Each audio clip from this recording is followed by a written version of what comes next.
তোমরা মরবে না। আমরা আল্লাহকে বললাম, আল্লাহ বুঝলাম জীবন মৃত্যু কেন সৃষ্টি করছো সেটা বলো।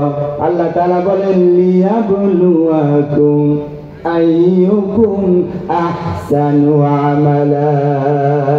লিয়াবলুয়াকুম, যেন তিনি তোমাদেরকে পরীক্ষা করে দেখতে পারেন, আইয়ুকুম, কে তোমাদের মধ্যে, আহসানু, উত্তম, আমালা, কাজের দিক থেকে।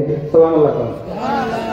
আল্লাহ সুবহানাহু ওয়া তাআলা বলেন, আমি তোমাদের মউত ও জীবন সৃষ্টি করেছি যেন আমি প্রয়োগ করে পরীক্ষা করে দেখতে পারি তোমাদের মধ্যে কাজের দিক থেকে কে উত্তম। বলেন সুবহানাল্লাহ।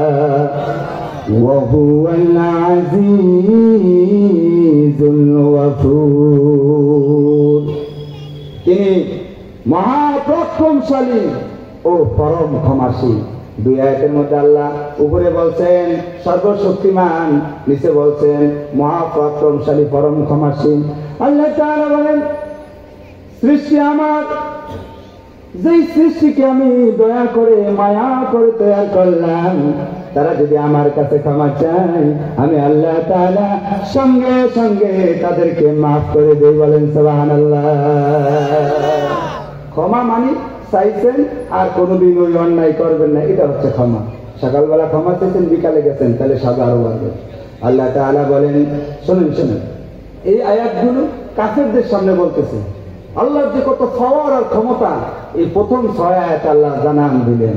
পরে জাহান্নামীদেরকে, এরা যখন শুনলো না এই কথাগুলো, তখন জাহান্নামের মধ্যে কেমন করে পিটাবে সেটাও ঘোষণা দিয়েছে। আল্লাহ তাআলা বলেন, লাহুম মাকামিউ মিন হাদিদ, এদের জন্য রাখছি লোহার হাতুড়। হাদিদ শব্দের তো লোহা, এদের জন্য লোহার হাতুড় রাখছি, লোহার মুগুর। এই মুগুর দিয়ে তাদেরকে মারবো যারা আমার কথাগুলোকে প্রত্যাখ্যান করেছে।